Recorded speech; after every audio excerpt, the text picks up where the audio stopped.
অর্থনৈতিক সংকট মোকাবিলা, বন্ধ কারখানা চালু ও কর্মসংস্থান সৃষ্টির লক্ষ্যে 60,000 কোটি টাকা প্রণোদনা ঘোষণা করেছে কেন্দ্রীয় ব্যাংক। এর মধ্যে 19,000 কোটি টাকা নিজস্ব তহবিল থেকে আর অন্য ব্যাংক থেকে কমপক্ষে 3 বছর মেয়াদে 10% সুদে 41,000 কোটি টাকা ঋণ নিয়ে তহবিল গঠন করবে বাংলাদেশ ব্যাংক। এই তহবিল থেকে 4% সুদে ঋণ নিতে পারবেন গ্রাহক। 19,000 কোটি টাকা আসবে বাংলাদেশ ব্যাংক থেকে, 4%-এ আমরা ব্যাংকে দিব, বাকি স্প্রেডটা সরকার দিয়ে দিবে। শনিবার দুপুরে বাংলাদেশ ব্যাংক আয়োজিত এক জরুরি সংবাদ সম্মেলনে প্রণোদনা প্যাকেজের বিস্তারিত তুলে ধরেন গভর্নর। অনেক ফ্যাক্টরি রিওপেন, ক্লোজ ফ্যাক্টরি খুলবে, সেটা আমরা আশা করছি।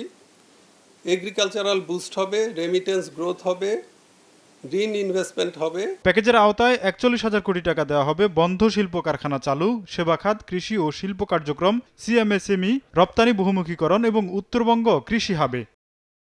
জানানো হয়, বাংলাদেশ ব্যাংকের নিজস্ব তহবিলের অর্থ পাবে ফ্রি শিপমেন্ট ক্রেডিট রিফাইন্যান্সিং, কুটির ও ক্ষুদ্র উদ্যোক্তা, চামড়া ও জুতা রপ্তানি, সৃজনশীল অর্থনীতি ও স্টার্টআপ ফান্ড।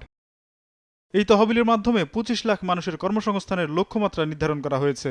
আমাদের ইন্ডাস্ট্রিয়াল রিভাইভাল হবে, আমাদের প্রায় 2.5 মিলিয়ন জব ক্রিয়েশন হবে, এক্সপোর্ট রিকভারি হবে, এগ্রিকালচারাল বুস্ট হবে, রেমিটেন্স গ্রোথ বাড়বে বলে আমরা আশা করছি।